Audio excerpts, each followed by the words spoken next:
Okay, so this is resin, and what I'm about to do will work on resin, polymer clay, plastics, acrylics. But I have a question that keeps getting raised is, when do I use the harder cushions versus the softer cushions? Now, let me give you the advantages. So the harder cushion is going to be able to give you a flat finish in the back.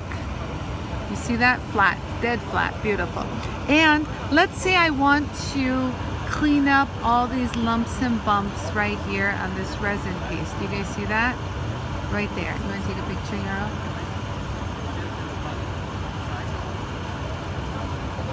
Okay, so we're gonna clean this all up. And so the reason why I don't recommend using the cushion for straightening this up is because of this sucker right here. Do you see how sharp this is? This will make your abrasive rip because of the cushion. It won't make the connection when you push on the other one. So I'm going to use both the soft and the hard, and so I want to grind this down. So as you can see right here, we're going to grind it down. So you hold it right here and we're going to grind this beautifully down. Are you seeing that?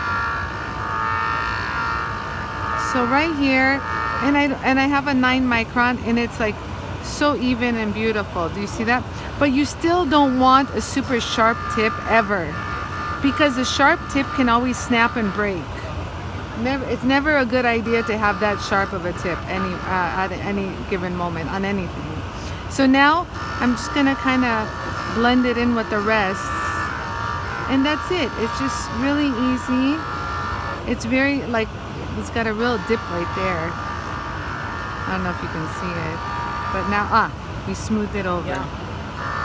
So now this will enable me to do that sharp little edge. Now, let's say, so again, get rid of all the sharp edges. Sharp edges are not your best friend. And same with the back. The back has a sharp edge right there, and you get rid of it.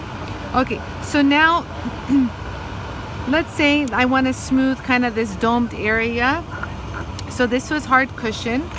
I'm going to use the soft cushion right now to do so. I'm running it at slow speed. And so, you know, you don't want to point it in this direction either. So be mindful of the tip. So the tip can always go in the point of the hole. Always think of the hole as a good reference for any points. And so now we're just going to sand this all down nice and smooth, and you can even do the surface nice and even. You see that?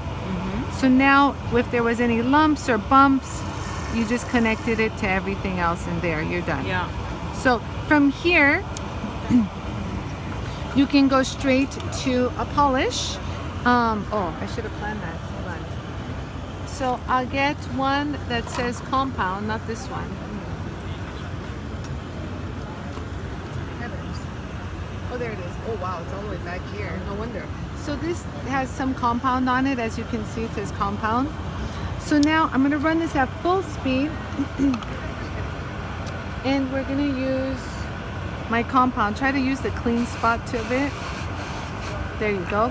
And you're just going to glide over ever so slightly. Don't push.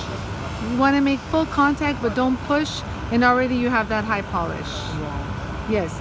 So again, now we're going to do here. Gently, do not push. Don't want it to eat it, but you should get a polish immediately. Immediately, yeah. And then we'll just do this side. So again, even with the buff, be mindful of your point. Don't go like this into the point. So the point is here, and I'm going in the rotation of the wheel, spinning direction.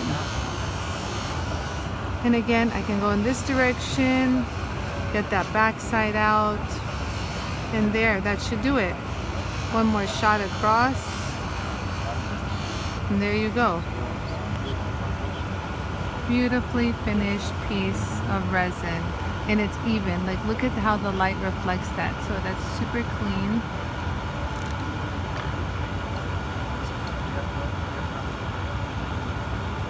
Beautiful. Okay, so that concludes that.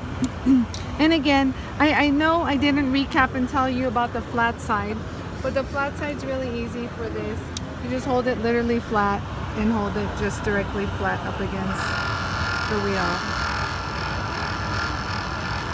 And again, this is done with the hard cushion, and you get it beautifully dead flat. And follow with the compound.